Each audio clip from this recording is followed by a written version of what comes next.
बंदी छोड़ सतगुरु रामपाल जी परमेश्वर जी की जय हो।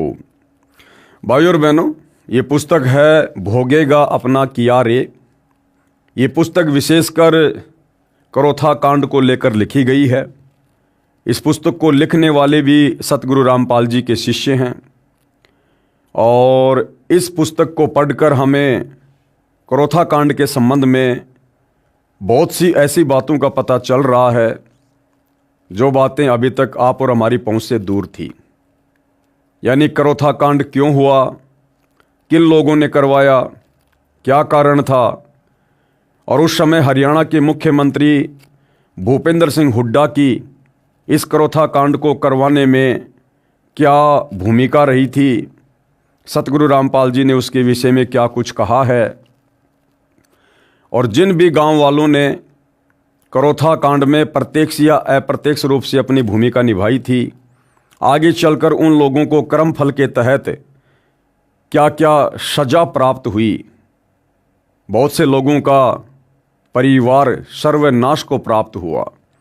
किसी का बेटा मरा, किसी की बेटी मरी, कोई स्वयं तड़फ तड़फ कर एक्सीडेंट में या भयंकर बीमारी से मरा। और भी बहुत सारी बातें जो हम आगे इस पुस्तक के माध्यम से जानेंगे। उनमें एक बात है कि एक ज़मीन का मामला, जो ज़मीन सतलोक आश्रम करोथा को दान कर दी गई थी, उस ज़मीन को लेकर क्या वाद विवाद हुआ। वो ज़मीन किसने ली थी? क्या सतगुरु रामपाल जी ने ली थी, या सतगुरु रामपाल जी को बिना बताए उनकी गैर हाजिरी में काल प्रेरणा से सतलोक आश्रम मैनेजमेंट ने ली थी। यानी उस समय का जो सतलोक आश्रम मैनेजमेंट था, क्या उन लोगों ने अपने गुरु की आज्ञा के बिना, अपने गुरु से पूछे बिना वो ज़मीन लेकर गलती की या सही किया? इन तमाम बातों पर हम आज विचार करेंगे और साथ में हम ये शिक्षा भी प्राप्त करेंगे कि निकट भविष्य में ऐसी गलती आप और हम भगत कभी भी ना करें, जो गलतियां आज से पहले हमारे खुद के भगत भाई करोथा कांड के समय इस ज़मीन को लेकर कर चुके हैं। तो क्या कुछ ये पुस्तक कहती है। पुस्तक का नाम है भोगेगा अपना किया रे। आश्रम की ज़मीन का झूठा मुकदमा। अश्वनी कुमार ACJM की कोर्ट में आश्रम की ज़मीन का मुकदमा चल रहा था। जज अश्वनी कुमार के विषय में भ्रष्टाचार की शिकायत माननीय पंजाब तथा हरियाणा हाई कोर्ट में मुख्य न्यायाधीश को की गई, जो इस प्रकार है। यानी सतलोक आश्रम वालों ने इस जज के ऊपर शिकायत हाई कोर्ट में की, और वो क्या शिकायत थी वो यहाँ पर बताया जा रहा है। विषय श्री अश्वनी कुमार मेहता CJM रोहतक कोर्ट के भ्रष्टाचार की जांच करके उचित कानूनी कार्रवाई करने हेतु प्रार्थना पत्र।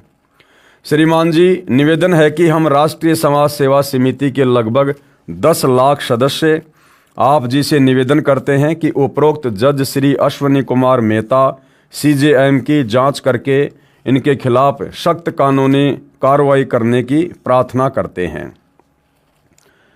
फिर सतलोक आश्रम वाले भगत लिखते हैं, हम भारतीय संविधान का सम्मान करते हैं, लेकिन भाइयों और बहनों, इन्होंने 2014 के बरवाला कांड के समय भारतीय संविधान का, न्यायालय का सम्मान नहीं किया। यहाँ तो सतलोक आश्रम से जुड़े भगत इस पुस्तक में लिख रहे हैं कि हम माननीय संविधान का सम्मान करते हैं। भाई, फिर 2014 के बरवाला कांड में क्या हो गया था? उस समय भी तो इसी संविधान के तहत माननीय न्यायालय ने सतगुरु रामपाल जी को चंडीगढ़ की उनकी पेशी पर तारीख पर हाजिर होने के लिए नोटिस भेजा था, सम्मन भेजा था। फिर आप सतलोक आश्रम वालों ने संविधान का सम्मान क्यों नहीं किया? क्यों आप लोगों ने सतगुरु रामपाल जी को चंडीगढ़ की तारीख पर नहीं जाने दिया? और क्यों आप लोगों ने पुलिस प्रशासन को सतलोक आश्रम के अंदर नहीं जाने दिया? और क्यों आप सतलोक आश्रम के मुख्य भक्तों ने, सतगुरु रामपाल जी के परिवार वालों ने हमारे जैसे नादान भक्तों को भ्रमित करके काले कपड़े पहनकर, कमांडो बनाकर, क्यों पुलिस वालों के सामने हाथों में हथियार देकर, डंडे पत्थर देकर मरने मारने के लिए खड़ा कर दिया? आज आप कह रहे हो कि हम भारतीय संविधान का सम्मान करते हैं, उस समय कहाँ चला गया था आपका ये मान सम्मान? आपने सतगुरु रामपाल जी के 6 भक्तों की मौत करवा दी 2014 बरवाला कांड में, भारतीय संविधान का सम्मान ना करके, और आज आप बात कर रहे हो मान और सम्मान की। हम भारतीय संविधान का सम्मान करते हैं। हम ये भी मानते हैं कि अधिकतर जज न्यायप्रिय तथा कानून का पालन करने वाले हैं। हम जज को परमात्मा का छोटा रूप मानते हैं, ये बिल्कुल गलत है। ऐसा भगत ने नहीं मानना चाहिए। जगत वाले लोग ऐसा मान सकते हैं। जगत वालों को आध्यात्मिक ज्ञान नहीं है, परमात्मा के विधान का पता नहीं है। वो तो डॉक्टर को भी परमात्मा का छोटा रूप मानते हैं, वो जज को भी परमात्मा का छोटा रूप मान सकते हैं। लेकिन सतगुरु रामपाल जी का भगत जिसको तत्व ज्ञान हो जाता है, उसके बाद वो परमात्मा का स्थान किसी अन्य को नहीं दे सकता, छोटा या बड़ा। तो भगत के लिए ये कहना कि हम जज को परमात्मा का छोटा रूप मानते हैं, ये भगत की नालायकी है, भगत की ज्ञानहीनता है। परमात्मा केवल एक ही है, वो छोटा है या बड़ा है, भगत के लिए वही सब कुछ है। जिसकी कलम में एक व्यक्ति की जीवन व मृत्यु का फैसला होता है। यदि कोई ऐसे माननीय तथा सम्माननीय पद पर विराजमान जज अपने स्वार्थवश कानून को अनदेखा करता है, गरीब जनता को न्याय नहीं देता है, वह न्यायालय की छवि खराब करता है, तो उसे पद पर बने रहने का कोई अधिकार नहीं है। जज श्री अश्विनी कुमार मेहता माननीय के भ्रष्टाचार तथा अन्याय का उल्लेख। राष्ट्रीय समाज सेवा समिति के कुछ सदस्य सतीश चंद्र गांव सुंडाना, राजेंद्र सिंह गांव बड़ौदा, बलवान सिंह गांव बालक, चांदीराम गांव बालक माननीय जज श्री अश्विनी कुमार मेहता जी से दिनांक 23 जनवरी 2014 को कोर्ट में मिले तथा उससे मुकदमा नंबर 446/2006 की वास्तविकता से परिचय कराने का प्रयास किया तथा इस केस से संत रामपाल जी का नाम निकलवाने के लिए प्रार्थना की, क्योंकि इस केस में संत रामपाल जी महाराज का नाम झूठा तथा बेबुनियाद है। माननीय जज श्री अश्विनी कुमार जी ने कहा कि अब कोर्ट का समय है, आप मुझे कोर्ट के समय के बाद मिलना, तब तक मैं इस केस की फाइल पढ़ लूँगा। हमारे उपरोक्त सदस्य माननीय जज श्री अश्विनी कुमार से पुणे मिले तथा उनको बताया, मामला ये है कि सतलोक आश्रम करोथा की ज़मीन पर झूठा मुकदमा number 446 date 21/7/2006 Rohtak court Haryana में विचाराधीन है। जिस समय ये ज़मीन कुछ भक्तों द्वारा बंदी छोड़ भक्ति मुक्ति ट्रस्ट को स्वेच्छा से दान की गई। हमारे सतगुरुदेव संत रामपाल जी महाराज हरियाणा से बाहर महाराष्ट्र प्रांत में सत्संग करने के लिए गए हुए थे। उनको तो जमीन लेने के बारे में 3 महीने के बाद जब हरियाणा में आए तब बताया गया था कि हम सर्व भक्तों ने विचार विमर्श करके 3 एकड़ जमीन का टुकड़ा गांव करोथा जिला रोहतक में आश्रम के लिए भक्तों ने ही दान किया है। अब देखो भाइयों और बहनों, सबसे बड़ी गलती जो भगत करता है काल प्रेरणा से, वो ये करता है। हमें पूज्य गुरुदेव भगवान कहते हैं कि बच्चों, गुरु की आज्ञा आव ही और गुरु की आज्ञा जाए, कहे कबीर उस भगत को फिर 3 लोक भय नाए। यानी शिष्य का ये परम धर्म है कि अपने गुरु की आज्ञा के बिना, अपने गुरु से पूछे बिना वो कोई भी कार्य ना करे। लेकिन यहाँ सतलोक आश्रम मैनेजमेंट करोथा ने बहुत बड़ी गलती की। जिनको आज हम बड़े बड़े भगत मान रहे हैं, उन्होंने बहुत बड़ी गलती की। सतलोक आश्रम करोथा को किसी भगत ने स्वेच्छा से जमीन दान करनी चाहिए। और उस समय सतगुरु रामपाल जी महाराष्ट्र में सत्संग करने के लिए गए हुए थे और उस समय मोबाइल जैसी सुविधा विशेष तौर पर उपलब्ध नहीं थी। इसलिए सतलोक आश्रम वाले भगत कह रहे हैं कि वो जमीन हम लोगों ने ले ली। यानी देने वाला भी भगत और लेने वाले भी भगत। वो देने वाला भी महामूर्ख और लेने वाले भी महामूर्ख। ना जमीन देने वाले भगत ने सतगुरु से आज्ञा ली और ना जमीन लेने वाले सतलोक आश्रम मैनेजमेंट करोथा वाले भक्तों ने सतगुरु से आज्ञा ली। यानी दान देना चाहिए गुरु को, लेकिन देने वाले ने जमीन दान किसको दी? भक्तों को। और भाइयों और बहनों, यही गलती आगे चलकर सतगुरु रामपाल जी के लिए एक नई समस्या पैदा कर देती है। यह गलती निकट भविष्य में हम भक्तों ने नहीं करनी चाहिए। इस पुस्तक से हमने यही तो शिक्षा लेनी है। क्या आवश्यकता थी भाई जमीन लेने की? अगर आपने जमीन लेनी भी थी तो जमीन दानकर्ता से आपने प्रार्थना करनी चाहिए कि भाई देखो, आप जमीन दान कर रहे हैं और सतगुरुदेव इस समय महाराष्ट्र में सत्संग के लिए गए हुए हैं, संपर्क हो नहीं पा रहा। जब सतगुरुदेव वापस आए उसके बाद आप जी जमीन दान कर देना। हम तो उनके शिष्य हैं, उनके भगत हैं, हम अधिकारी नहीं हैं दान लेने के, और गुरु की आज्ञा के बिना हम ये जमीन आपसे दान में नहीं ले सकते। इन्होंने करना तो ये चाहिए था, लेकिन मंद बुद्धियों ने मान बढ़ाई और अहंकार में सड़कर कि जब सतगुरु जी आएंगे और उनको पता चलेगा कि हम लोगों ने इतनी इतनी जमीन एक भगत से दान में ले ली है, आश्रम का विस्तार करेंगे तो सतगुरु हमारी पीठ थपथपाएंगे। तो भाइयों और बहनों, ये गलती यदि भक्ति मार्ग पर हमें सफल होना है, एक अच्छे और सच्चे शिष्य की भूमिका अदा करनी है, ये गलती हमने बिल्कुल भी नहीं करनी चाहिए। दोबारा पढ़िए। भक्तों की गलती के कारण सतगुरु रामपाल जी के ऊपर वो मुकदमा लगा। भक्तों की गलती के कारण हमारे सतगुरुदेव संत रामपाल जी महाराज हरियाणा से बाहर महाराष्ट्र प्रांत में सत्संग करने के लिए गए हुए थे। उनको तो जमीन लेने के बारे में 3 महीने के बाद जब हरियाणा में आए तब बताया गया था कि हम सभी भक्तों ने विचार विमर्श करके 3 एकड़ जमीन का टुकड़ा गांव करोथा जिला रोहतक में आश्रम के लिए अपने भक्तों ने ही दान किया है।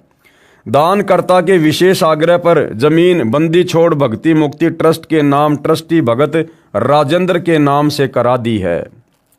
हमने पहली बार ट्रस्ट बनाया था, ट्रस्ट की ओर से कोई रेजुलेशन भी पास नहीं किया गया था। हमारे सतगुरु रामपाल जी महाराज के कहीं भी जमीन की खरीद के कागजात पर हस्ताक्षर नहीं है। इनका नाम भी राजनीतिक दबाव में बनाए मुकदमा नंबर 446 डेट 21/7/2006 में डालकर व्यर्थ परेशान किया जा रहा है। अरे व्यर्थ में परेशान तो तुम भक्तों ने करवाया। तुम्हें क्या आवश्यकता थी वो जमीन दान में लेने की, जब तुम्हें पता था कि गुरुदेव भगवान आश्रम में नहीं है और भक्ति मार्ग में गुरु की आज्ञा के बिना कोई भी कार्य नहीं किया जाता है। जब छोटा मोटा होम यज्ञ भी गुरु की आज्ञा के बिना सफल नहीं होता है, तो आप लोगों ने ये कैसे सोच लिया कि वो जमीन भक्तों को सुख देगी, और आगे चलकर फिर उसी जमीन को लेकर सतगुरु रामपाल जी के ऊपर मुकदमा लगा। इस जमीन के मुकदमा नंबर 446 डेट 2006 में मुख्य गवाह ने जिसके नाम से एफआईआर काटी गई थी, उसने न्यायालय में बयान देकर स्पष्ट कर दिया है कि इस एफआईआर में क्या लिखा है मुझे कुछ जानकारी नहीं, क्योंकि पुलिस ने जबरदस्ती मेरे से हस्ताक्षर कराए थे। दान अपनी स्वेच्छा से किया जाता है। जमीन ट्रस्ट के नाम हुई है, किसी ट्रस्टी या चेयरमैन के नाम नहीं हुई है।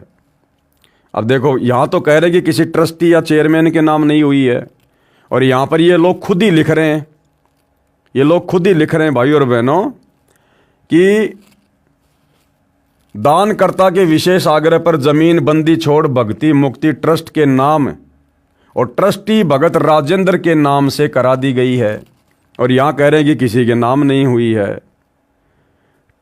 ट्रस्ट का नियम है कि यदि ट्रस्ट का प्रबंधन ट्रस्ट चलाने में असफल रहता है तो उस ट्रस्ट की चल अचल संपत्ति सरकार सील कर देती है। इसलिए यह मामला 420 धारा का नहीं है। राष्ट्रीय समाज सेवा समिति के सदस्यों ने सर्व जानकारी माननीय जज श्री अश्विनी कुमार जी को दी। जज अश्विनी कुमार जी ने कहा कि मैंने केस को पढ़ लिया है, ये केस तो आप पर बनता ही नहीं है। जमीन दान करता कमला के माता, भाई, बहन तथा बुआ हैं। मैंने ये देख लिया है कि जिस समय जमीन दान की अप्रैल 1999 को तथा आज 2014 तक कमला ने किसी कोर्ट में इस संबंध में कोई मुकदमा भी दायर नहीं किया है। पुलिस ने चालान के साथ कमला पुत्री श्री साहब सिंह का 161 का बयान भी नहीं लगा रखा। जज महोदय ने आगे कहा कि यदि आप मुझसे पहले मिल लेते तो मैं कमला को गवाह रूप में भी स्वीकार नहीं करता। इस केस की गवाहियां 2007 से चल रही हैं। दिनांक 1/8/2013 6 वर्ष तक ये कमला पुत्री श्री साहब सिंह बयान देने भी नहीं आई थी। ज़मीन की रजिस्ट्री से 1999 से 2013 तक 14 वर्ष बीत गए हैं। इस आधार से भी स्पष्ट है कि सर्व कार्य इसकी सहमति से ही हुआ था। बाद में किसी ने इसको उकसाया है। जज ने यह भी बताया कि मैं अपने अनुभव से बताता हूं कि कमला ने जो 1/8/2013 को कोर्ट में बयान दिया है उसमें जो उसने प्रारंभ में कहा है वह तो उसके वकील द्वारा तोते की तरह रटाई गई कहानी थी। फिर उसने अंत में वास्तविकता भी बता दी। उसने कहा है कि मैंने बयाना रजिस्ट्री देख लिया है, ये मैंने ही लिखवाया है। फिर कहा है कि कृष्णा ने लिखवाया है जो नाते में इसकी सगी बुआ है। इससे भी स्पष्ट है कि कमला की सहमति से ही जमीन ट्रस्ट को दान की गई है। कमला ने बयान में स्वीकारा है कि मैं अपनी ज़मीन नहीं देना चाहती थी। इससे स्वयं सिद्ध है कि ज़मीन दान इसकी सहमति से हुई है। कमला के बयान का भावार्थ है कि मैं ज़मीन नहीं देना चाहती थी परंतु ज़मीन दे दी गई। इससे स्पष्ट है कि कमला को पूरी स्थिति का पता था। सर्व कार्य इसकी सहमति के अनुसार हुआ था। यदि ऐसा न होता तो उसी समय न्यायालय में अपील कर सकती थी, जो कि कमला ने आज तक भी ऐसा नहीं किया है। इससे साफ है कि ज़मीन दान करने में जो कृष्णा को कमला बनाकर बैठाया गया है, ये इसके परिवार ने कमला को विश्वास में लेकर कृष्णा को कमला के स्थान पर बैठाया है। ट्रस्टी तथा चेयरमैन का तो कोई दोष ही नहीं है, फिर भी ये झूठा मुकदमा आपके गले में सरकार ने डाल दिया है। इसको अपने गले से निकालना तो पड़ेगा ही। श्री अश्वनी कुमार माननीय जज जी ने कहा कि आप भी जानते हैं वर्तमान में कैसे काम बनता है, आप लोगों को कुछ खर्च करना पड़ेगा। समिति के सदस्यों ने पूछा कि क्या खर्च करना पड़ेगा। जज श्री अश्वनी कुमार जी ने कहा कि मात्र 20 लाख रुपए लगेंगे। हाई कोर्ट तक सेटिंग करनी पड़ती है। मैंने कुछ नहीं लेना, ये सारा खर्चा आगे ही देना है। मैं तो भगवान से डरने वाला हूँ। याद रखना, जजों के पास स्वयं संज्ञान रूपी 2 धारी तलवार है। सर्व गवाह भी आपके पक्ष में हों तो भी जज सजा कर सकते हैं। चाहे गवाह आपके विरुद्ध हों तो भी स्वयं संज्ञान लेकर बरी कर सकते हैं। यदि छोटी छोटी तारीखें भी लगेंगी तो आपके घर व्यवसाय के कार्य की हानि होगी और आप मानसिक रूप से भी परेशान होंगे। आपको इससे 20 लाख से भी अधिक हानि हो जाएगी, विचार कर लेना। तो पुस्तक जो लिख रहा है सतलोक आश्रम हरियाणा से जुड़ा भगत, वो ये सारी बातें बता रहा है कि जज ने किस प्रकार से हमारे से रिश्वत मांगी। ये सब बातें श्री अश्वनी कुमार जज के मुख से सुनकर सर्व सदस्य दंग रह गए और कहा, जज जी हम ये नहीं कर पाएंगे। आप जी केस की वास्तविकता के आधार पर वैसे ही दया कर दें। अरे क्या दिक्कत आ रही थी? तुम लोग कौन से भगत हो? तुम कौन सी मर्यादाओं में हो भाई? वो जज खाली तुमसे 20 लाख रुपए तो मांग रहा था और वर्तमान में तुम लोग 1-1 करोड़ रुपए तो तुम लोग जाट आरक्षणों में लगा देते हो। 80-80 लाख रुपए तुम लोग जाटों की धर्मशाला बनवाने में लगा देते हो। और जब 5-5 लाख तुम सतलोक आश्रम वाले गुंडों की सीबीआई जांच के समर्थन में दे सकते हो, तो यहां तो तुम्हारे गुरुदेव भगवान का मुकदमों में नाम हटाया जा रहा था। फिर भला तुम लोगों को क्या दिक्कत हो गई भाई? हालांकि भाई और बहनों, मैं रिश्वत के पक्ष में नहीं हूं, लेकिन इन सतलोक आश्रम वालों की घटिया मानसिकता बता रहा हूं। इससे आपको यह भी पता चलेगा कि इस बात में कितनी सच्चाई है, क्योंकि हमने आंखों तो देखी नहीं है, सबूत इसका कोई है नहीं। लेकिन वर्तमान में सतलोक आश्रम मैनेजमेंट हरियाणा वालों का, सतगुरु रामपाल जी के कलयुगी बेटा बेटी भाई बंधु रिश्तेदारों का जो चरित्र निकलकर सामने आ रहा है, उस आधार से हम ये कहते हैं कि जब तुम लोग राजस्थान के गैंगस्टर आनंदपाल सिंह की सीबीआई जांच के समर्थन में 5 लाख रुपए दे सकते हो, तो यहाँ तो तुम्हारे गुरु का नाम मुकदमे से हटाया जा रहा था, फिर भला तुम्हें 20 लाख रुपए देने में क्या दिक्कत हो रही थी? तो भाइयों और बहनों, इन आश्रम वालों की जुबान पर विश्वास नहीं किया जा सकता है। अगर जज ने गलत किया है तो आने वाले समय में उसकी सजा वो अवश्य भोगेगा, क्योंकि परमात्मा के घर देर है अंधेर नहीं है। और अगर ये लोग झूठ लिख रहे हैं जज के विषय में, तो इन लोगों को भोगना पड़ेगा। परमात्मा का संविधान तो भगत हो या जगत हो, सबके ऊपर समान रूप से लागू है। जज अश्वनी कुमार जी ने कहा कि मैंने तो आपको सलाह दी है, मानना या न मानना आपका काम है। आपके ट्रस्टी व गुरु पर तो ये केस बनता ही नहीं है, वैसे ही बरी हो सकते हैं।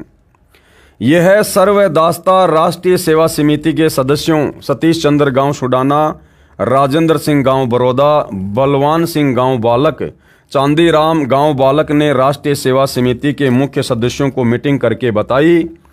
तो यही निर्णय लिया कि जज साहब का आगे कैसा बर्ताव रहेगा उसको देखकर ही ऊपर के अधिकारियों को शिकायत की जाएगी। यानी इन लोगों के अनुसार जज से सारी बात करने के बाद में, जज की मानसिकता को जांचने और परखने के बाद में, इन सतलोक आश्रम मैनेजमेंट हरियाणा वालों ने खुद ही मीटिंग करके आगे का डिसीजन ले लिया कि हमने अब आगे हाई कोर्ट में उस जज की शिकायत करनी है या नहीं करना है।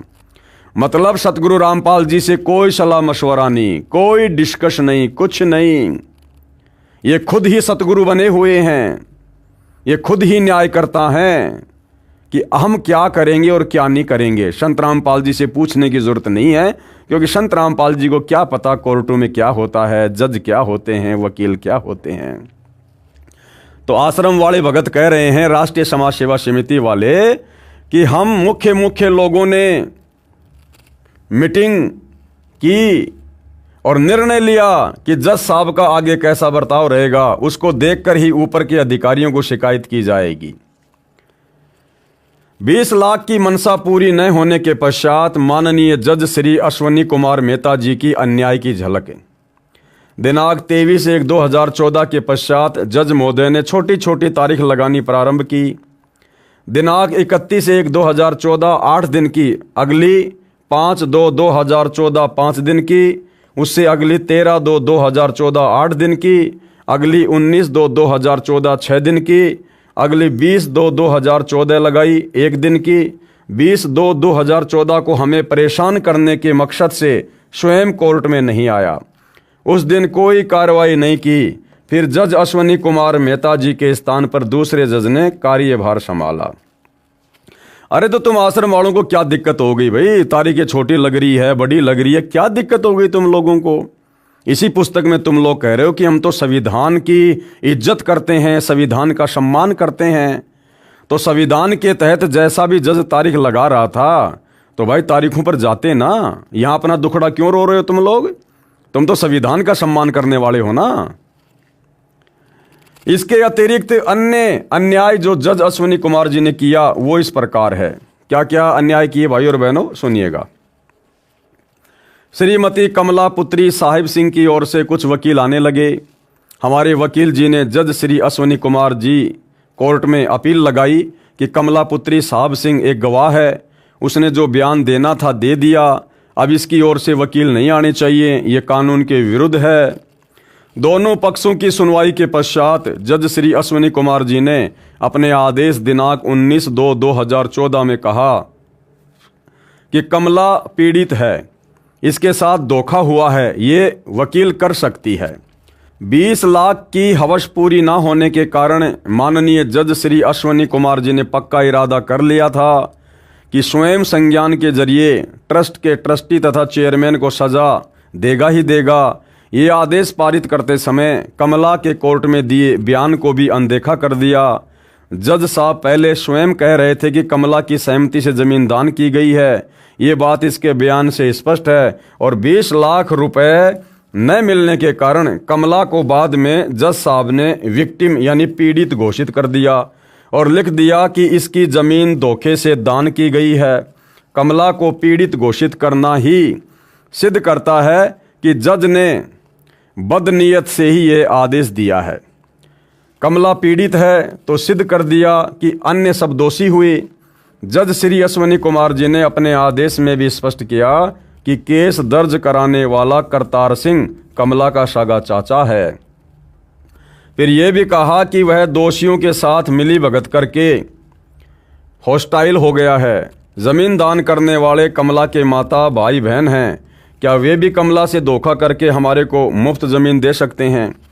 जज श्री अश्विनी कुमार जी ने 20 लाख रुपए की हवस पूरी न होने के कारण कानून का जानकार होते हुए भी जानबूझकर गैर जिम्मेदाराना आदेश पारित करके अपनी मलिन मानसिकता को प्रदर्शित किया और सम्माननीय न्यायाधीश की छवि को धूमिल किया। अरे तो तुम लोगों ने भी तो गैर जिम्मेदाराना कार्य किया। अपने गुरुदेव भगवान की गैर हाजिरी में तुम लोगों ने जमीन दान लेने की क्या आवश्यकता थी? क्या ये गैर जिम्मेदाराना कार्य नहीं था?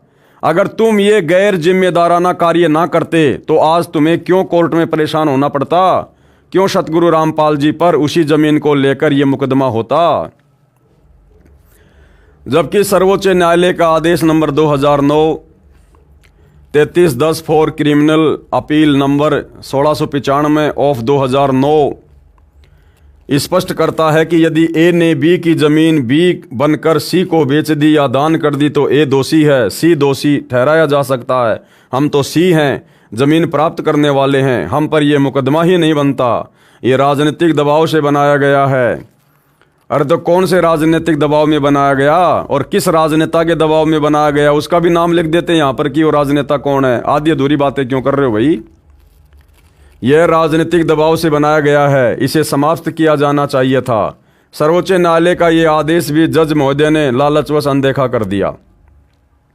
यदि सर्वोच्च न्यायालय के आदेश के विरुद्ध यदि जमीन लेने वाले दोषी बनाए गए हैं फिर तो तहसीलदार, रजिस्ट्री क्लर्क तथा अर्जी निवश को भी दोषी बनाया जाना चाहिए था, जिन्होंने सारे कागजात की पूरी जांच पड़ताल करके रजिस्ट्री की है। यहाँ पर यह बताना भी अनिवार्य है कि जमीन दान की रजिस्ट्री ट्रस्ट के नाम है। ये किसी ट्रस्टी तथा चेयरमैन की निजी संपत्ति है और न ही हो सकती। इसलिए हमारा परोपकार के लिए प्रयत्न है, जिसे धोखा 420 की संज्ञा नहीं दी जा सकती। पूरे घटनाक्रम को जानकर यह निष्कर्ष निकलता है कि कमला ने अपनी जमीन स्वेच्छा से ट्रस्ट को दान की है। किन्हीं कारणों से यह तहसील में उपस्थित नहीं हो पाई। फिर इसको रजिस्ट्री के सर्वे कागजात तैयार करके दिखाए गए थे। तब इसने अपनी मर्जी से अपनी बुआ को तहसील में भेजकर अपने स्थान पर खड़ा किया है, जो इसके बयान से भी स्पष्ट है, जो बयान इसने न्यायालय में जज श्री अश्विनी कुमार जी के समक्ष दिए हैं। ये बात हमें अब स्पष्ट हो गई है। यदि ये धोखा यानी फ्रॉड 420 है तो कमला तथा कृष्णा द्वारा किया गया है, इसमें ट्रस्ट का कोई दोष नहीं है। अरे सबसे बड़ा फ्रॉड, सबसे बड़ा धोखा तुम लोगों ने अपने गुरु के साथ किया। गुरु की आज्ञा बिना, गुरु की गैर हाजिरी में तुम लोगों ने ये जमीन दान लेकर सबसे बड़ा फ्रॉड किया। हमारा सौभाग्य था कि उसी दौरान एक नया जज श्री लोकेश गुप्ता जी आ गए। माननीय भ्रष्ट जज श्री अश्विनी कुमार जी के जुल्म व अन्याय से बच गए, नहीं तो जज अश्विनी कुमार जी अपने स्वार्थवश हम निर्दोषों को सजा कर देता। क्यों भाई? अरे क्यों सजा कर देता? और सजा कर देता तो फिर तुम्हारे को दिक्कत क्या है? तुम तो भगत हो ना, भक्ति कर रहे हो ना पूर्ण परमात्मा की, तो तुम लोगों को क्या दिक्कत है भैया? हो सकता है तुम्हारा उस जज के साथ में कोई पिछला कोई ऋण संबंध हो सकता है पिछले जन्म में तुम लोगों ने जज को किसी प्रकार से दुखी कर रखा हो, परेशान कर रखा हो, वर्तमान में वो जज अपना बदला ले रहा हो। तो भाई तुम क्यों परेशान हो रहे हो? तुम तो भक्ति कर रहे हो, भगत हो ना। गीता अध्याय 2 श्लोक नंबर 56 में सतगुरु रामपाल जी ने क्या पढ़ाया कि जो लाभ हानि में, सुख दुख में स्थिर रहता है वही तो सच्चा भगत होता है, वही तो सच्चा साधक होता है। तो तुम लोग इतने क्यों परेशान हो रहे थे भाई? क्यों दुखी हो रहे थे? तुमने तो भक्ति करनी थी। नाम परमात्मा ने दे रखा है, वो चाहे जेल में बैठ के जप लो, चाहे रेल में बैठ के जप लो। आत्मा का कल्याण तो उससे होना है। 2 टाइम की रोटी आश्रम में खानी, घर पे खानी, चाहे जेल में बैठ के खा लेते। तुम क्यों परेशान हो रहे थे फिर इतने कि हमारा सौभाग्य जज चेंज हो गया, वरना वो जज तुम्हें फांसी तोड़ देता। अगर तुम मर्यादित भगत थे तो फिर डर क्यों रहे थे? अगर तुम मर्यादा में थे तो सामना करते भैया। अगर वो जज गलत होता तो आने वाले समय में वो अपनी सजा भोगता, और तुम गलत थे तो तुम भोगते। तुम तो सच्चे सदगुरु की शरण में हो ना, फिर डरने और घबराने की क्या आवश्यकता थी मेरे भाई? विश्वसनीय सूत्रों से ज्ञात हुआ कि श्री अश्विनी कुमार जज 20 लाख रुपए न मिलने के कारण कितने घटिया हथकंडे अपना रहा है। अब देखो भाइयों और बहनों, क्या लिखा जा रहा है? विश्वसनीय सूत्रों से ज्ञात हुआ। अर्थात स्पष्ट तौर पर ये भगत लोग यहां बताने से डर रहे हैं, घबरा रहे हैं। फिर तुम काहे कि भगत हो भाई? अरे हमें क्या पता कि तुम जो बात बोल रहे हो सही है। कौन था वो तुम्हारा विश्वसनीय सूत्र? उसका नाम गांव पता लिखो ना। फिर अगर सच्चाई समाज के सामने पुस्तक के माध्यम से पेश कर रहे हो तो तुम्हारे विश्वसनीय सूत्र का नाम भी लिखना चाहिए कि उसको कैसे पता चला इन बातों का। आधी अधूरी बातें क्यों कर रहे हो तुम? विश्वसनीय सूत्रों से ज्ञात हुआ है कि श्री अश्विनी कुमार जज 20 लाख रुपए न मिलने के कारण कितने घटिया हथकंडे अपना रहा है। इसने श्री लोकेश कुमार गुप्ता जज से कहा था कि आप इस केस 446/2006 में ट्रस्टी तथा चेयरमैन की भी सजा करना, ये जजों की शिकायत करते हैं। ज्ञात है कि जज श्री लोकेश गुप्ता ने ऐसा करने से मना कर दिया। फिर जज श्री अश्विनी कुमार जी ने यह केस श्रीमती कीर्ति जैन JMIC के यहाँ ट्रांसफर करवा दिया, जो जूनियर डिवीजन में जज है, जो कि श्री अश्विनी कुमार ACJM के अधीन है। इससे ये जो अन्याय चाहेगा करवा लेगा। यदि जज कीर्ति जैन जी ने कानून को अनदेखा किया और गैर कानूनी कार्य किया तो उसकी जानकारी भी उच्च अधिकारी जज को दी जाएगी। जो आदेश श्री अश्विनी कुमार जी ने लालचवश पारित किया था, कहा था कि कमला पीड़ित है, इस आदेश के खिलाफ हमारे वकील ने सेशन जज की कोर्ट में अपील की। एडिशनल सेशन जज श्री नरेश कुमार सिंगला जी की कोर्ट में सुनवाई के लिए केस लगा। श्री अश्विनी कुमार जी ने अपनी निजी ताल्लुकात से एडिशनल सेशन जज श्री नरेश कुमार सिंगला जी को भी भ्रमित करके अपने आदेश के अनुरूप फैसला करवा दिया। इस आदेश के खिलाफ हमारे वकील जी ने माननीय हाईकोर्ट पंजाब व हरियाणा चंडीगढ़ में अपील की। माननीय विद्वान जज श्री सुरेंद्र गुप्ता जी ने अपने आदेश नंबर फला में न्याय किया।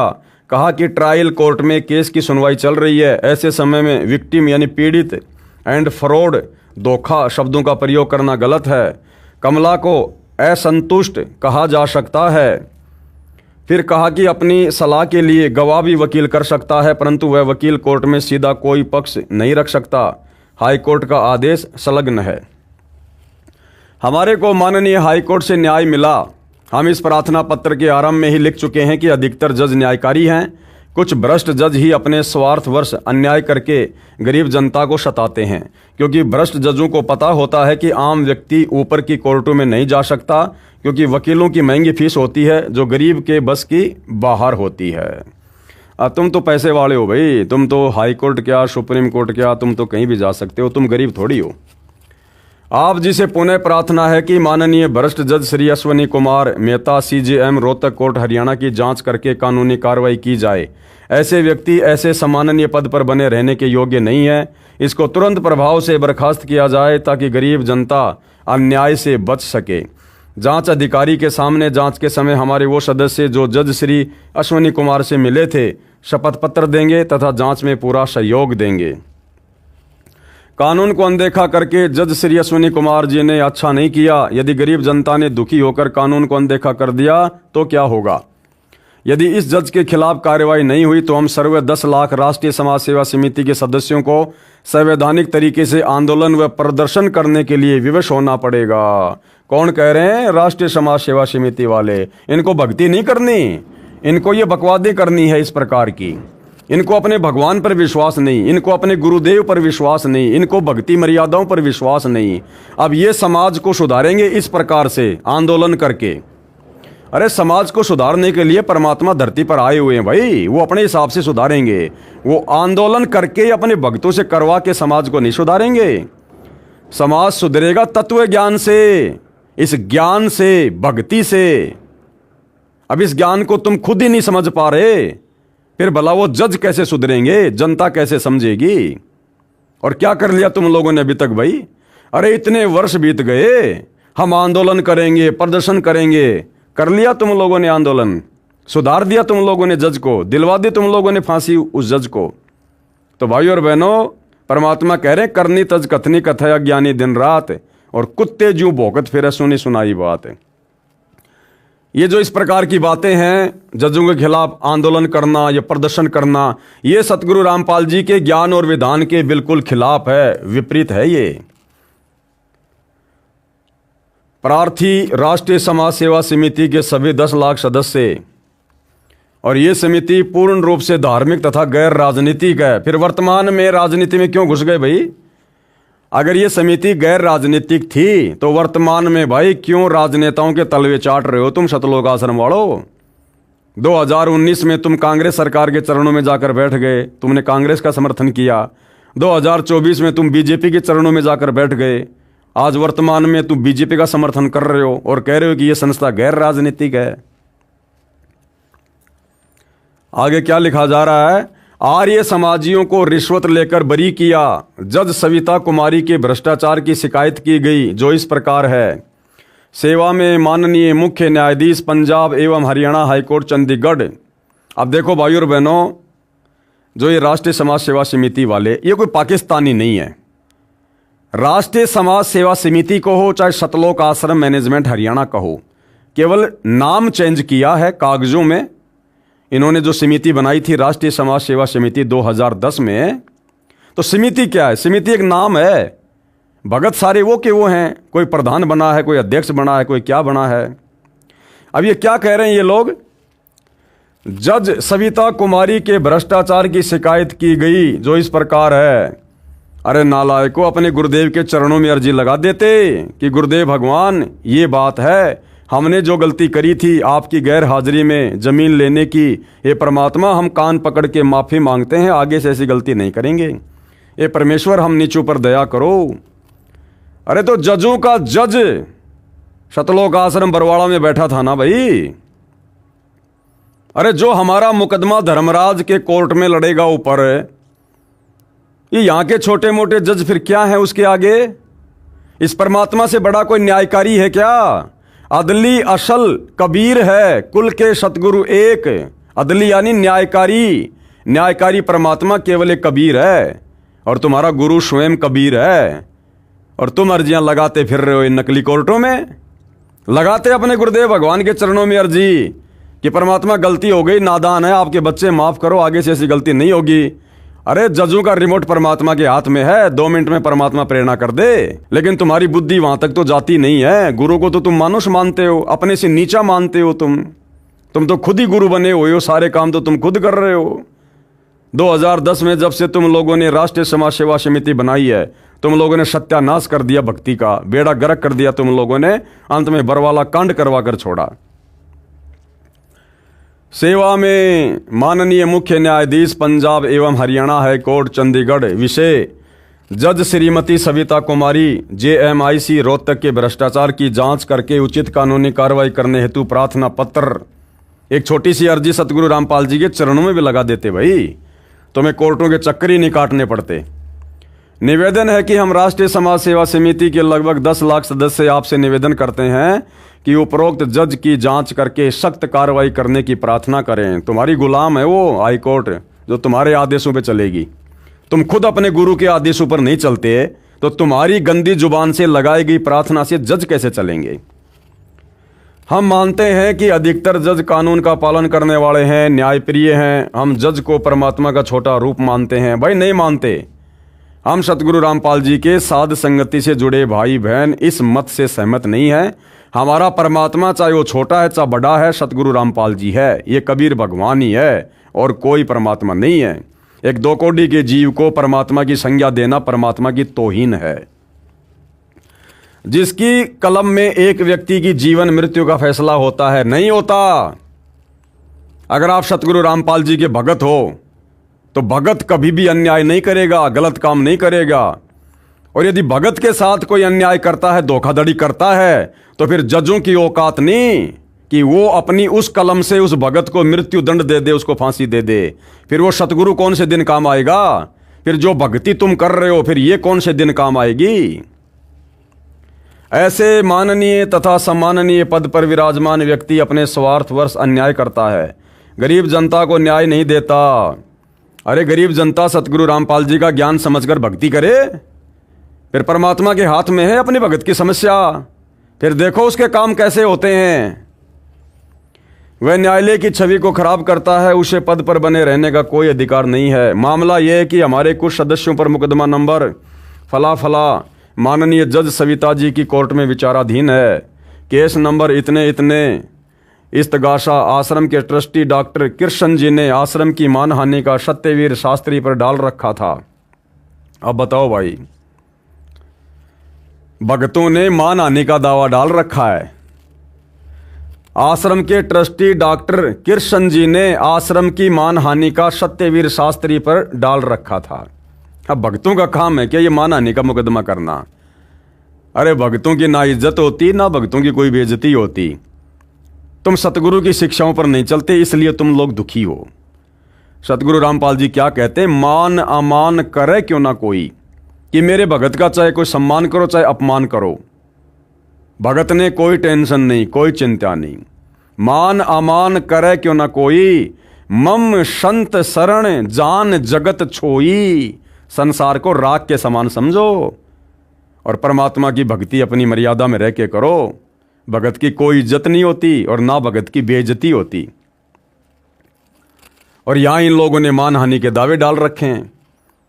केस नंबर 176 डेट 6/3/2006 आचार्य बलदेव के खिलाफ था, जो माननीय जज सविता जी की कोर्ट में सुनवाई चल रही थी। अब भैया सतगुरु क्या करे? तुमने सतगुरु की कोर्ट में तो मानहानि का मुकदमा किसी के खिलाफ डाला नहीं, अर्थात तुम लोगों ने सतगुरु रामपाल जी के चरणों में तो प्रार्थना लगाई नहीं।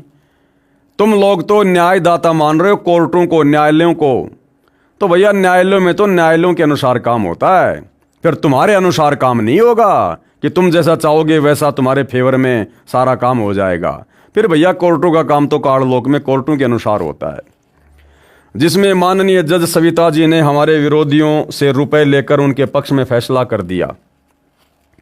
दिनांक 2 मई 2014 को इस्तगासा केस नंबर इतना तथा केस नंबर फला फला की तारीख थी।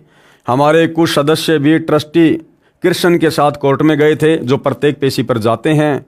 उन्होंने हमें बताया कि दिनांक 2 मई 2014 को इस्तगासा केस नंबर फला फला तथा केस नंबर इतना इतना की पेशी थी। उस दिन माननीय जज सविता जी छुट्टी पर थी। अब भाई और बहनों, जज छुट्टी पर थी या नहीं थी, ये लोग गए या नहीं गए, ये मुकदमा क्या है, हमने ज़्यादा दिमाग लगाने की ज़रूरत नहीं है। इसको याद नहीं करना, रट्टा नहीं मारना। हमने केवल निष्कर्ष निकालना है कि हम भगतों को क्या शिक्षा मिल सकती है और हम भगत कहाँ पर गलतियाँ करने से बच सकते हैं, जो गलतियाँ हमसे पहले इन बड़े बड़े भक्तों ने की। हमने केवल निष्कर्ष निकालना है, इससे ज़्यादा और कुछ नहीं। दोषी आचार्य बलदेव पहले से अनुपस्थित चल रहा था। 2 मई 2014 को आचार्य बलदेव कोर्ट में पेश हुआ। उसकी जमानत की अर्जी लगाई गई। जमानत की सुनवाई के लिए माननीय जज कीर्ति जैन जी की कोर्ट में लगी, जो उस दिन ड्यूटी पर मजिस्ट्रेट थी। आचार्य बलदेव के साथ आर्य समाज के कई व्यक्ति कोर्ट से बाहर एक पेड़ के नीचे खड़े थे। एक व्यक्ति और आया जिसको पटवारी जी कह रहे थे। उसने पूछा, आचार्य जी की जमानत का क्या रहा? दूसरे व्यक्तियों ने बताया कि जमानत हो जाएगी। हमने जज कीर्ति जैन का दलाल मिल गया है। हमें कल ही पता चला था कि जज सविता छुट्टी पर है। हमने जज कीर्ति जैन से 5 लाख रुपए में सेटिंग कर रखी है। हमारी सेशन जज सुशील कुमार गुप्ता से भी सेटिंग हो चुकी है। अब ये सेटिंग हुई नहीं हुई, केवल ये लोग अपने हाथों से लिख रहे हैं, इसका कोई प्रमाण नहीं है। हमारे 3 सदस्यों ने बताया कि हम अनजान से बनकर मुंह दूसरी ओर करके अखबार पढ़ने का बहाना करके उनकी सारी वार्ता सुन रहे थे। क्यों भैया, तुम लोग कोई प्राइवेट कोई डिटेक्टर हो क्या, जो सारी बातें सुन रहे थे ऐसे करके? अरे तुमने अपने भगवान पर विश्वास नहीं किया, तुमने भक्ति पे विश्वास नहीं किया। उनकी बातें चोरों की तरह सुनकर भी तुम लोगों ने क्या कर लिया? कुछ तो नहीं किया। हमारे 3 सदस्यों ने बताया कि हम अनजान से बनकर मुंह दूसरी ओर करके अखबार पढ़ने का बहाना करके उनकी सारी वार्ता सुन रहे थे, जिनके नाम हैं विजेंद्र निवासी गांव गांधरा, महेंद्र निवासी मादीपुर दिल्ली, ओम प्रकाश निवासी गांव गांधरा। ये थे वो एजेंट जो अखबार पढ़ने का बहाना करके सारी बातें सुन रहे थे।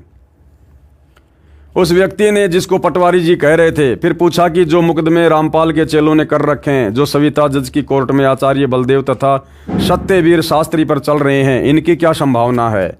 आर्य समाज के व्यक्तियों ने कहा कि सविता जज का भी दलाल मिल गया, सब सेटिंग हो गई है, दोनों मुकदमों में बरी हो जाएंगे।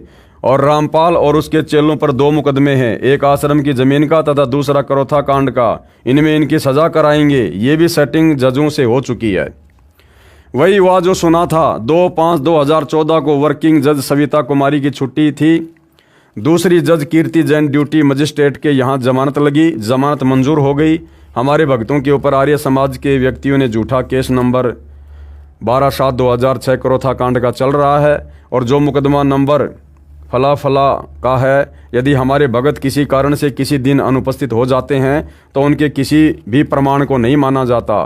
कई तो मानसिक रोग से ग्रस्त होकर बुरे हाल में जजों के सामने पेश किए गए। ये देखो भाई और बहनों, सतलोक आश्रम वाले भगत क्या लिख रहे हैं। और आप और हमें शिक्षा मिलनी चाहिए, शिक्षा।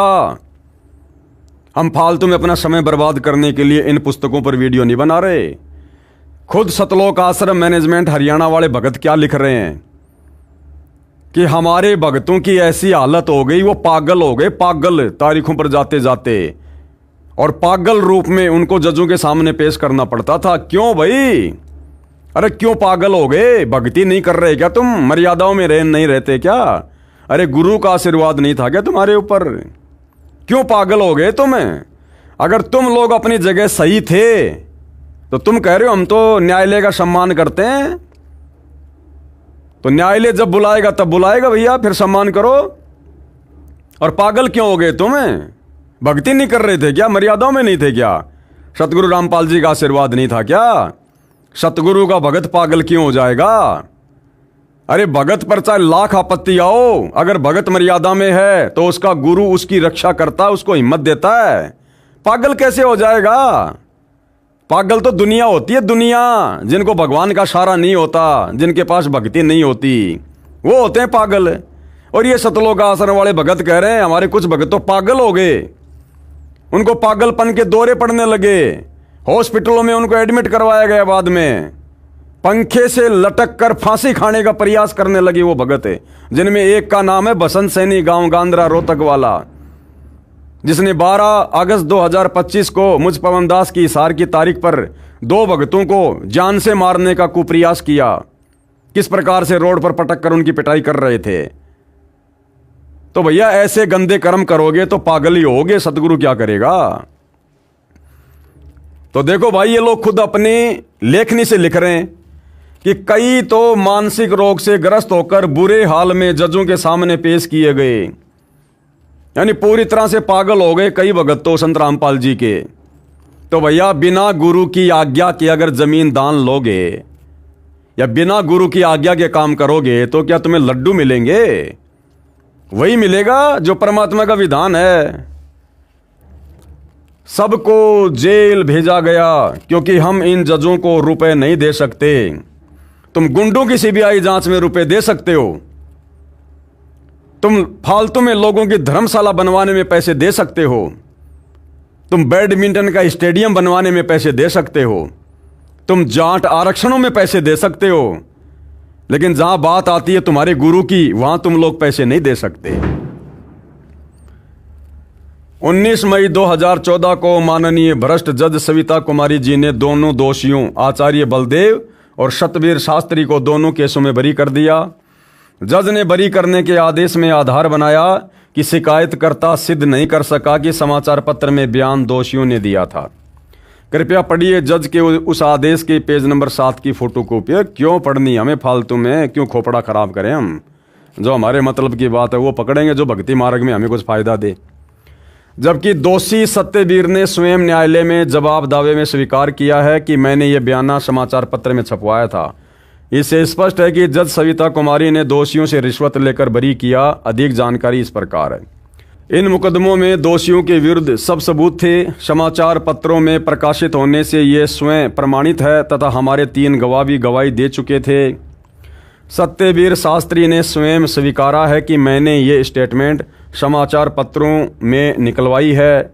सत्यवीर ने न्यायालय में जवाब दावा दिया है, उसमें भी स्वीकारा है कि मैंने समाचार पत्र में ये बयान दिया था। मैंने ही समाचार पत्र छपवाया है, वह भी जज सविता जी को दिखाया गया। उसकी सत्यापित प्रति भी जज के मांगने पर दी गई।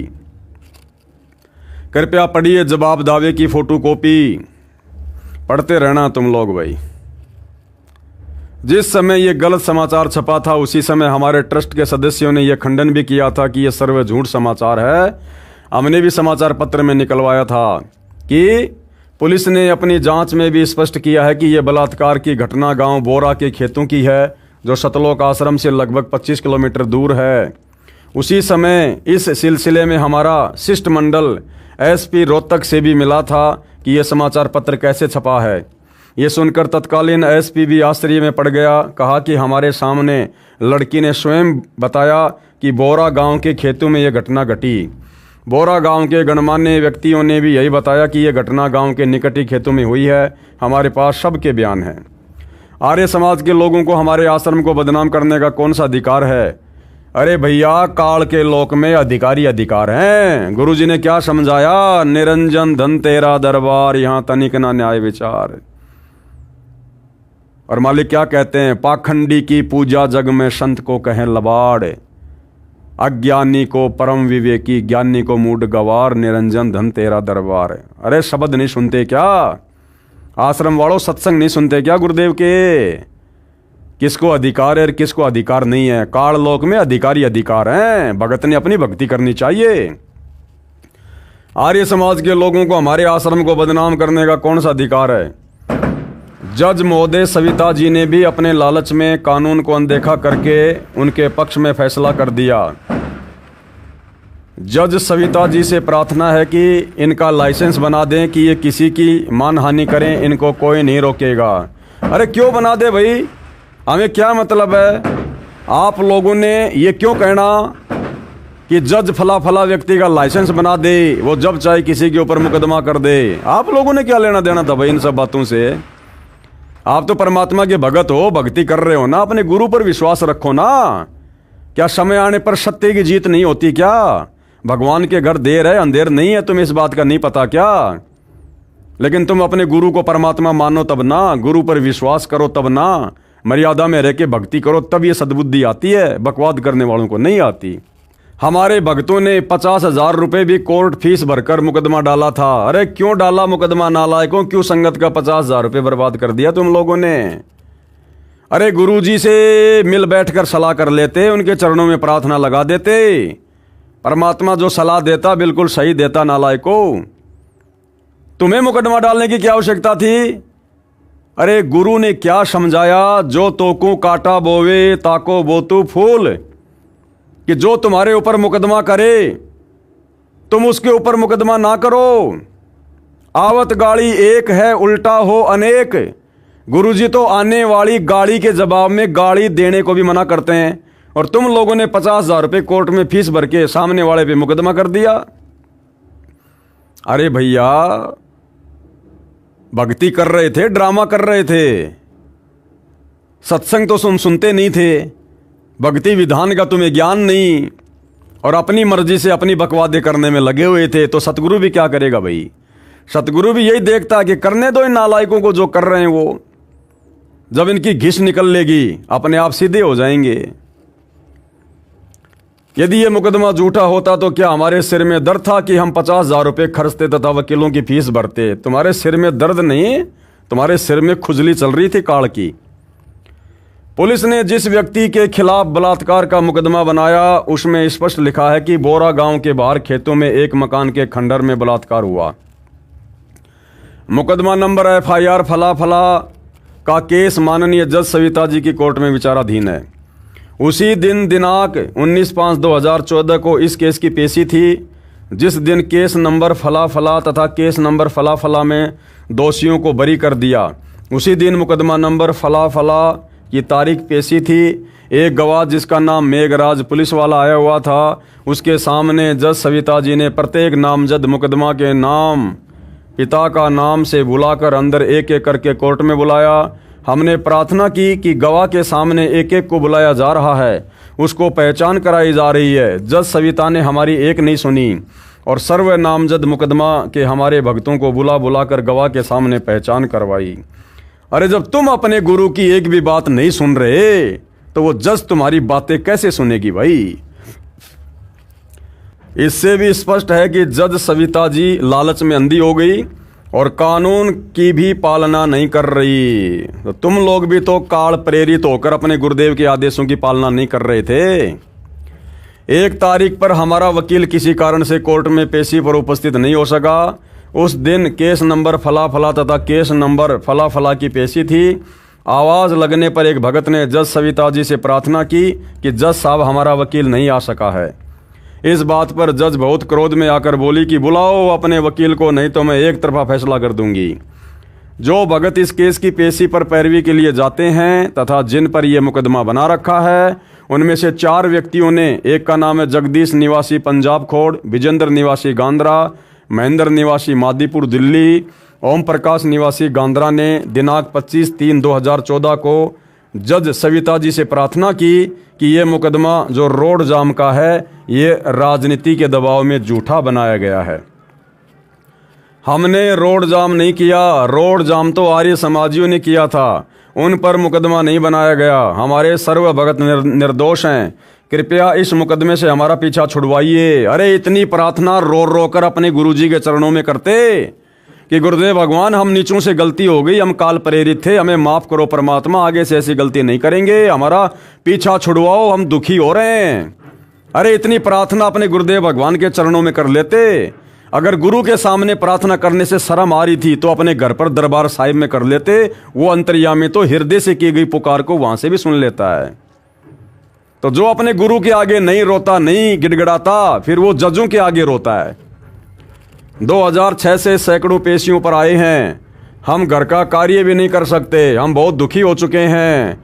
और तुम लोगों ने वर्तमान में मुझ पवन दास पर 4-4 मुकदमे लगवा रखे हैं। अरे मैं भी तो तारीखों पर जा रहा हूं भाई, मेरे भी तो काम धंधे में दिक्कत आ रही है, मेरा भी तो परिवार है। तुम्हें अपनी समस्या दिखाई दे गई, दूसरों की समस्या दिखाई नहीं देती। जज ने कहा कि कुछ कोर्ट का खर्चा भरना पड़ेगा, मुकदमा जल्दी तथा तुम्हारे पक्ष में हो जाएगा। हमने कहा जी कितने रुपए खर्च करना पड़ेगा? देख लो, अब यहां पर ये रिश्वत दे रहे हैं। जो जज पैसों की बात कर रही है, तो यहां पर जब ये खुद परेशान हुए, खुद दुखी हुए, सैकड़ों तारीखों पर जाकर खुद जब दुखी होने लगे, तो जब जज ने कहा कि कुछ खर्चा भरना पड़ेगा, पैसे भरने पड़ेंगे कोर्ट में, तो बिल्कुल कह रहे हैं जी कितने पैसे भरने पड़ेंगे जी, यानी सहर्ष स्वीकृति दे रहे हैं। क्या कहा? हम बहुत दुखी हो चुके हैं। जज ने कहा कि कुछ कोर्ट का खर्चा भरना पड़ेगा, मुकदमा जल्दी तथा तुम्हारे पक्ष में हो जाएगा। हमने कहा कि जी कितने रुपए खर्चा भरना पड़ेगा? उस समय जज सविता कुमारी कोर्ट में अकेली बैठी थी। उसने बताया कि 10 लाख रुपए कोर्ट फीस है, ये मुझे गुप्त देनी होगी। यदि ऐसा नहीं करोगे तो छोटी छोटी तारीख लगने से आप घर के कार्य भी ठीक से नहीं कर पाओगे, जिस कारण से आपको अधिक हानि हो जाएगी। विचार कर लेना, आप 19 व्यक्ति हैं, 50,000 रुपए ही एक के हिस्से में आते हैं। मैं तो आपको सलाह दे रही हूं, आपकी इच्छा है जैसा करो, कर लेना। 10 लाख रुपए कोर्ट फीस सुनकर हमें आश्चर्य तो हुआ, परंतु कहा कि मैडम हम विचार करके बताएंगे। ये लो जी, हम विचार करके बताएंगे। अर्थात ये लोग स्पष्ट रूप से जज को मना नहीं कर पाए। इन लोगों ने आपस में सलाह मशवरा किया, और जब लगा कि भैया इतना पैसा तो हम नहीं दे पाएंगे, तब जाकर इन्होंने मना किया। अगर 2-4 लाख रुपए की बात होती तो ये ले दे के मामला रफा कर देते। ये सुनकर हमें आश्चर्य तो हुआ, परंतु कहा कि मैडम हम विचार करके बताएंगे। हम निर्धन व्यक्ति हैं, 10 लाख रुपए कोर्ट फीस भरने में असमर्थ हैं। अगर 1-2 लाख रुपए वो बोलती तो तुरंत हाँ भर देते, तुरंत। इसलिए हमने दोबारा जज से कोई बात नहीं की। उसके पश्चात तो जज सविता का हमारे प्रति आक्रामक रवैया हो गया, छोटी छोटी तारीख देने लगी। 25/3/2014 के पश्चात 26/4/2014 31 दिन की। इस दौरान एक नामजद मुकदमा अनुपस्थित चल रहा था, उनको पीओ करने के लिए 31 दिन की तारीख दी थी। ये इस जज की मजबूरी थी। इसके पश्चात 2/5/2014 8 दिन की, फिर 6 दिन की, फिर 11 दिन की, फिर 5 दिन की, फिर 7 दिन की। उन चारों भक्तों ने राष्ट्रीय समाज सेवा समिति के मुख्य सदस्यों को बताया, अपने गुरुजी को नहीं बताया। और उन चारों भक्तों ने जिनकी छोटी छोटी तारीखें लग रही थी, इसी मनवश काल प्रेरित संगठन राष्ट्रीय समाज सेवा समिति के सदस्यों को जाकर बताया। अपने गुरुजी से कोई सलाह मशवरा नहीं, गुरुजी से कोई प्रार्थना नहीं, तभी तो जीव दुखी होता है, कष्ट भोगता है। उन चारों भक्तों ने राष्ट्रीय समाज सेवा समिति के मुख्य सदस्यों को बताया। जब वकीलों से पूछा गया तो हमारी हंसी करने लगे कि ऐसा कोई कानून नहीं बना कि कोर्ट फीस भरो और बरी हो जाओ, ये तो जज की सीधा सीधा रिश्वत की मांग है। फिर हमने राष्ट्रीय समाज सेवा समिति की मीटिंग बुलाई तथा माननीय भ्रष्ट जज सविता जी की शिकायत उच्च अधिकारियों को करने का निर्णय लिया। फिर भी गुरुजी से कोई सलाह मशवरा नहीं, गुरुजी से कोई किसी प्रकार की अर्जी नहीं। फिर भी आपस में ये राष्ट्रीय समाज सेवा समिति वाले ही अपनी मनमर्जी कर रहे हैं कि हम उस जज के खिलाफ चंडीगढ़ हाई कोर्ट में जाएंगे। अरे जब तक गुरु के आगे नहीं रहोगे, अर्जी नहीं लगाओगे, जब तक गुरु की आज्ञा में नहीं चलोगे, आजीवन दुखी रहोगे, आजीवन। आप जी से नम्र निवेदन है कि भ्रष्ट जज की जांच करके कानूनी कार्रवाई की जाए। हाँ करेंगे, तुम्हारे नौकर हैं वो। आप जी की अति कृपया होगी और न्यायालय की गरिमा बनी रहेगी। जांच अधिकारी को हमारे चारों भगत शपथ पत्र भी देंगे। यदि भ्रष्ट जज पर कार्रवाई नहीं हुई तो हम राष्ट्रीय समाज सेवा समिति के सर्वे 10 लाख सदस्य संवैधानिक तरीके से आंदोलन करने के लिए मजबूर होंगे। ये आंदोलन करना, धरने, प्रदर्शन, रैलियां निकालना, ये संत रामपाल जी के भक्ति विधान में नहीं है। ये सारे के सारे कार्य बरवाला कांड के समय और बरवाला कांड के बाद इस मनवश काल प्रेरित संगठन राष्ट्रीय समाज सेवा समिति ने अर्थात सतगुरु रामपाल जी के परिवार ने किए और करवाए हैं। जब तक इस भ्रष्ट जज को पद से मुक्त नहीं किया जाएगा तब तक आंदोलन करेंगे। अभी तक तो भैया वो अपने पद से बर्खास्त नहीं हुआ और तुम लोग क्यों अपने घरों में बैठ गए हार मान के? पड़े रहो रोडों पर, करो आंदोलन, करो धरने, प्रदर्शन, रैलियां। क्यों हार मान गए राष्ट्रीय समाज सेवा समिति वालों? आप जी से पुनः निवेदन है कि इस माननीय भ्रष्ट जज सविता कुमारी जी को बर्खास्त करके सख्त कार्रवाई की जाए। इससे हमें न्याय की कोई उम्मीद नहीं है। अरे न्याय भाई किस ब्रह्मांड में नहीं है? निरंजन धन तेरा दरबार, यहां तनिक ना न्याय विचार। सत्संग सुना करो, सत्संग। धन्यवाद। प्रार्थी राष्ट्रीय समाज सेवा समिति के 10 लाख सदस्य।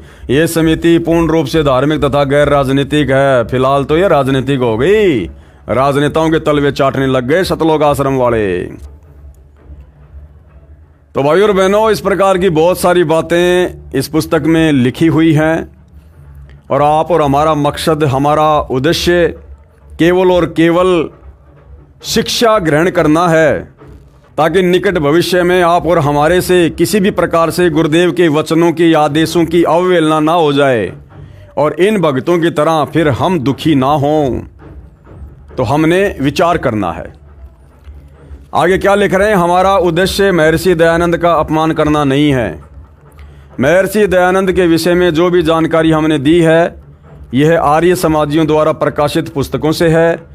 फिर भी हम स्पष्ट करना चाहते हैं कि हम किसी का अपमान करने का उद्देश्य नहीं रखते, अपितु सतर्क करना चाहते हैं कि जो भक्ति दयानंद जैसे प्रभु प्रेमी ने की वह शास्त्र अनुकूल न होने से उनको भक्ति लाभ प्राप्त नहीं हुआ। शास्त्र अनुकूल भक्ति संत रामपाल जी महाराज के पास है, उसको जांचो, फिर नाम दीक्षा ग्रहण करके कल्याण करवाओ। महर्षि दयानंद के अज्ञान व दुर्व्यसन का प्रमाण। महर्षि दयानंद तमाकू खाता था, सूंघता था।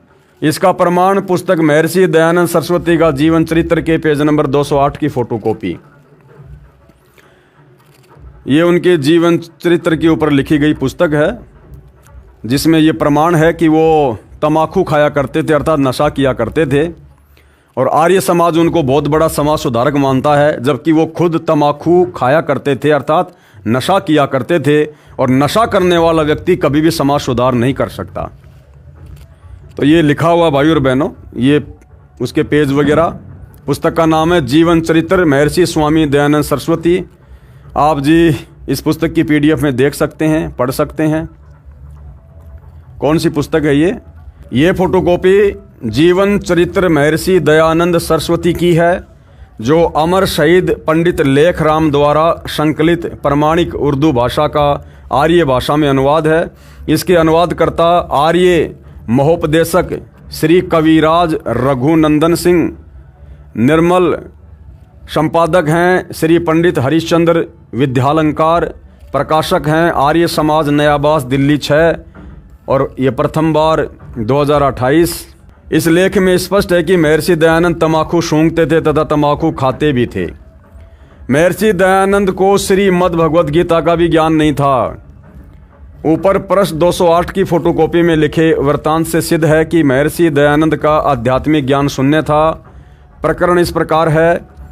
एक राम गोपाल वैश्य जो वेदांती था, उसने बहुत सी टीकाएं अर्थात अनुवाद गीता की देखी।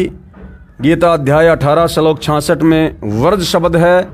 श्लोक 66 है, सर्वधर्मान परित्यज्य माम एकम शरणम व्रज अहम तवा सर्व पापेभ्यो मोक्षयामि मा शुचय। यह अध्याय 18 श्लोक 66 है गीता जी का। इस गीता अध्याय 18 श्लोक 66 के अनुवाद में सर्व टीकाकारों यानी अनुवादकों ने व्रज शब्द का विपरीत अर्थ आना किया है, जबकि व्रज का अर्थ जाना होता है।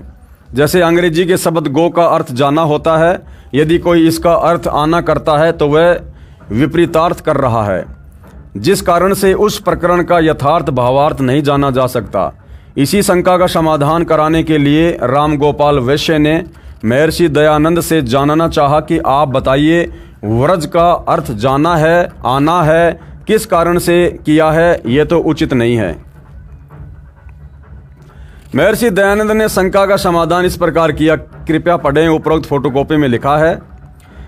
ये संस्कृत भाषा में बोल के उन्होंने समाधान किया।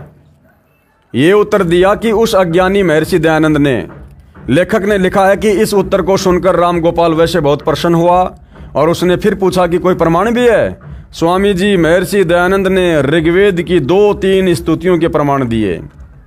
ये समझो कि प्रमाण के रूप में ऋग्वेद के 2-3 मंत्र सुना दिए। जिस प्रकार 7वीं कक्षा के विद्यार्थी ने एक अंग्रेज यात्री के रास्ता पूछने पर अंग्रेजी भाषा में उत्तर देना गर्व की बात जानकर छुट्टी के लिए प्रार्थना पत्र सिक लीव एप्लीकेशन सुना दी। अंग्रेज माथे में हाथ मारकर चला गया, ये सोचकर कि इस मूर्ख ने क्या उत्तर दिया। मैंने जानना चाहा था मार्ग, और ये सुना रहा है अंग्रेजी में छुट्टी के लिए प्रार्थना पत्र। महर्षि दयानंद अज्ञानी ने ऐसा समाधान किया उस रामगोपाल वैश्य के शंका का। कृपया पढ़िए गीता अध्याय 18 श्लोक 66 का यथार्थ अनुवाद संत रामपाल जी महाराज द्वारा किया गया है। श्रीमद् भगवद गीता का यथार्थ अनुवाद पुस्तक गहरी नज़र गीता में है। पुस्तक गहरी नज़र गीता ये सतगुरु रामपाल जी के द्वारा लिखी गई है। विशेष उपरोक्त समीक्षा संत रामपाल जी द्वारा अपने सत्संगों में बहुत बार की गई है तथा यथार्थ अनुवाद गीता अध्याय 18 श्लोक 66 का करके बताया है। अज्ञानियों के अज्ञान का पर्दाफाश परमात्मा का भेजा अवतार ही कर सकता है। परमात्मा का भेजा अवतार नहीं, स्वयं परमात्मा ही करता है, और सतगुरु रामपाल जी स्वयं परमात्मा ही हैं। तो ये पुस्तक है जिसमें महर्षि दयानंद जी ने अपने दुर्व्यसन के विषय में स्वीकारा है। ये फोटोकॉपी महर्षि दयानंद के भक्तों द्वारा लिखे गए जीवन चरित्र की है, जो पहले उर्दू भाषा में पंडित लेखराम द्वारा लिखा गया था। उस उर्दू संस्करण का हिंदी में अनुवाद स्वयं कविराज रघुनंदन सिंह निर्मल ने किया है। इससे स्पष्ट है कि महर्षि दयानंद ने स्वयं अपने द्वारा लिखी जीवनी में कहा है कि मुझे भांग पीने का दोष लग गया। उसके प्रभाव से पूर्ण रूप से बेसुध हो जाता था और योग अभ्यास भी करता था। विचार करें, ऐब करने वाला व्यक्ति साधना कर सकता है, बेसुध व्यक्ति अभ्यासरत हो सकता है। इस प्रकार का व्यक्ति था ये महर्षि दयानंद, जो सर्व बुराई करता था लेकिन दावा करता था समाज सुधार का। अधिक जानकारी के लिए पढ़िए इसी पुस्तक धरती पर अवतार के पेज नंबर 166 से 185 तक। अब महर्षि दयानंद जी का स्वतंत्रता संग्राम में कोई योगदान था या नहीं था, इस विषय में भाइयों और बहनों हम आगे चर्चा करेंगे अगले वीडियो में। आज के वीडियो में हम केवल इतना ही रखेंगे, धीरे धीरे आगे बढ़ेंगे परमात्मा के आशीर्वाद से। इस पुस्तक पर मुश्किल से 2 या 3 वीडियो और बनेंगे, और इस पुस्तक के ऊपर वीडियो बनाने का हमारा मकसद केवल इतना ही है कि हम सत्य और असत्य से परिचित हों और हम उन तमाम गलतियों को कभी भी भविष्य में ना दोहराएं जो गलतियां गुरु के ज्ञान को अच्छे से ना समझ पाने के कारण शतलोक आश्रमों से जुड़े हुए हमारे से पहले बड़े बड़े भक्तियों ने की हैं, दोहराई हैं, और उसकी सज़ा भी पाई है और आगे भी सज़ा पाएंगे। जो गलतियां इन लोगों ने सतगुरु रामपाल जी के वचनों की अवहेलना करके 2014 बरवाला कांड में और 2014 बरवाला कांड के बाद वर्तमान समय 2025 तक कर रहे हैं। तो भाई और बहनों, आज के वीडियो में केवल इतना ही। परमेश्वर हम सबको आशीर्वाद दे, आज्ञा दे, सद्बुद्धि दे। बंदी छोड़ सतगुरु रामपाल जी भगवान की जय हो।